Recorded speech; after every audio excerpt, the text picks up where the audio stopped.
dañ koy door ak formation professionnelle bi nga xamante ni nguur gi lancé na ab recrutement spécial bu toll ak 200 formateurs ci wàllum donc formation professionnelle boobule lu toll ak ñaar fukk ci ñaari téeméer lu toll ak ñaari téeméer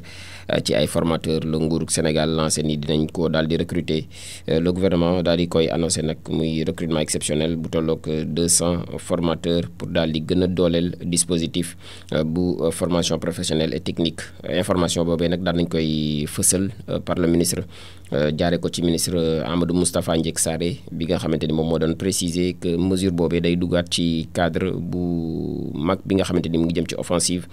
bu njiitu réew mi ak i ñoñam donc pour la formation et l'insertion des jeunes fii ci biir réewum Sénégal selon un communiqué reçu au Soleil muy le journal Le Soleil national. Initiative boobee lu muy wundu daal moom mooy gën a dëgëral encadrement pédagogique bi nga xamante ni moom moo ñeel filière prioritaire yi yooyu nag ñoom ñoo nekk en phase avec l'axe stratégique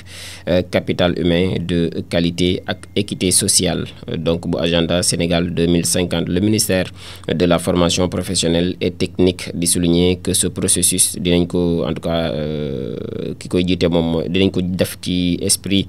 bu ànd ak transparence maanaam ci xel mu sell te leer équité boo xamante ni aussi ak mérite lañ koy daal di wékk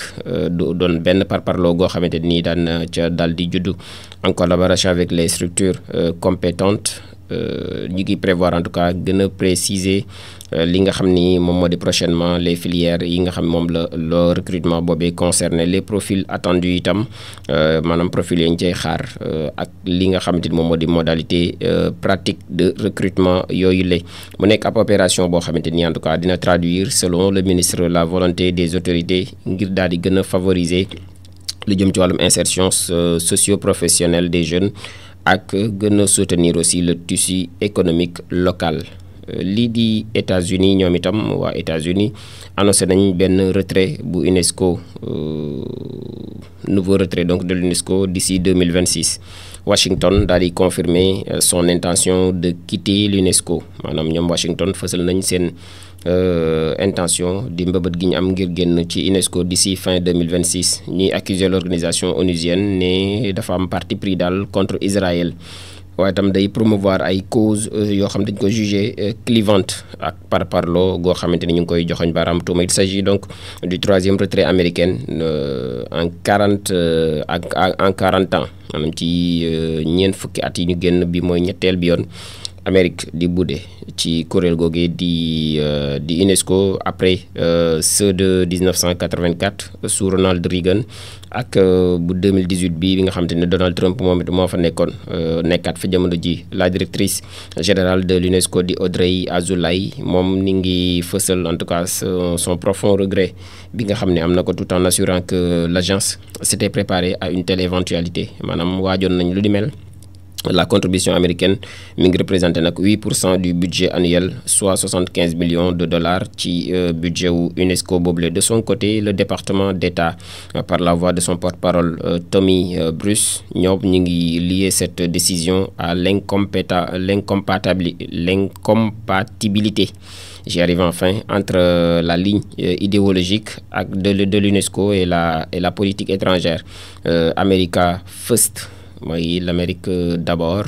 Israël bi nga xamante ne aussi ñoom également quitté nañ l'organisation 2018 di saluer cette décision parparloo daal googu ñuy joxoñ baaraamu tuuma UNESCO daanaka ñoom ñoo ci daal di jiitu ndax Israël génnoon na ci atum 2018 ci année boobu itam ñii di États-Unis génnoon nañ États-Unis dellu siwaat à temps mais fësalaat seen yéen ak génn ci li nga xamante ni moom moo di UNESCO google. Pendant ce temps la France et plusieurs autres pays partenaires ñoom réaffirmé nañ seen soutien indéfectible à l'agence ba noppi di multiplier seen ay initiatives en faveur de l'éducation et du patrimoine culturel mondial. Wàllum tourisme ak artisanat am na benn partenariat boo xam ni am na ca ngir daal di booster le financement des acteurs donc le ministre du tourisme et de l'artisanat ak le fonds des garanties des investissements prioritaires di waa FONGIP ñoom daal dinañu signé mardi démb fële ca Diamniadio ñetti convention yoo xam ni ngir gën a daal di jàppale financement des secteurs de l'hôtellerie et de l'artisanat la daal di mooy cëslaay ga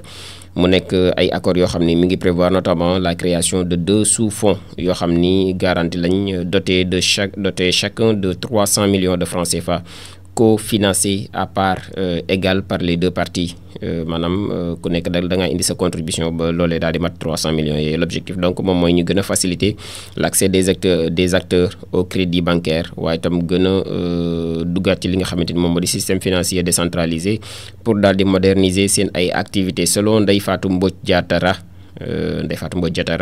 la moom mooy administratrice générale bu FONGIP boobee mu ne nag dispositif boobu dafay daal di permettre au tourisme ak artisanat ñu daal di jouer pleinement seen rôle ci économie nationale boobu. Le ministre Mountaga Diallo a pour sa part saluer étape bi nga xamante ni bu am importance la vers l'inclusion financière et daal di invité waat bu baax a baax les professionnels du secteur ñu daal di amaat une gestion rigoureuse et responsable de ces ressources essentielles pour daal di gën a tabaxaat une économie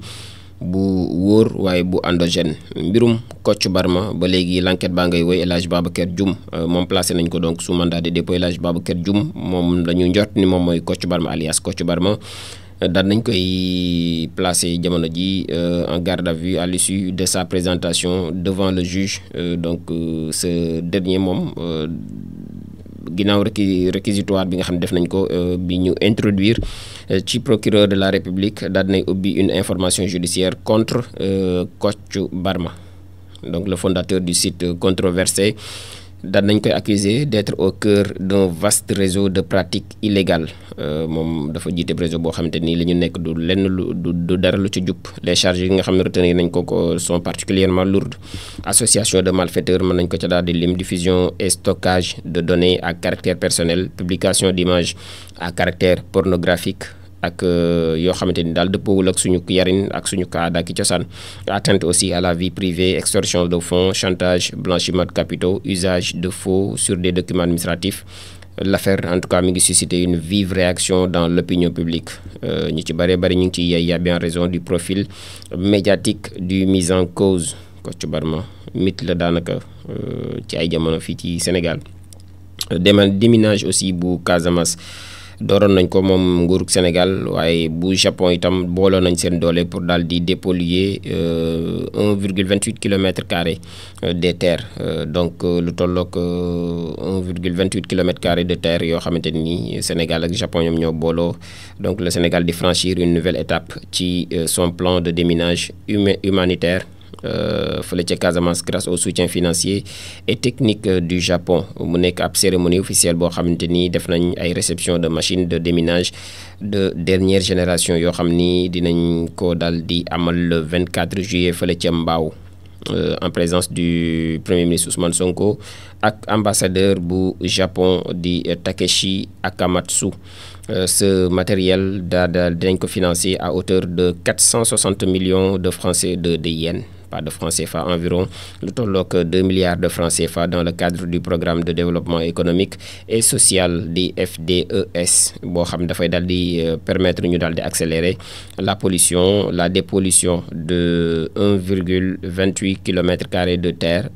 contaminée par les mines et restes donc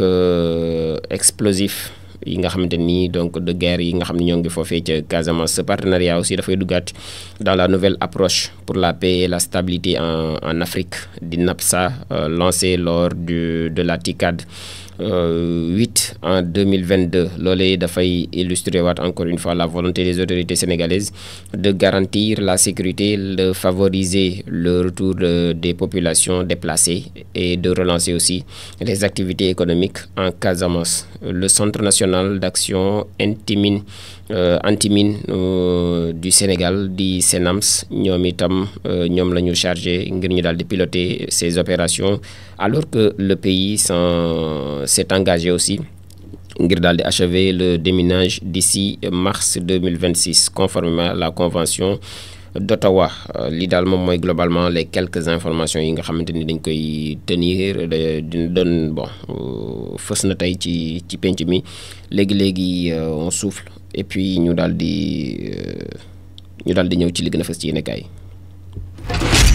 yéen askan wi dara dootu leen ëmp ci gox bi.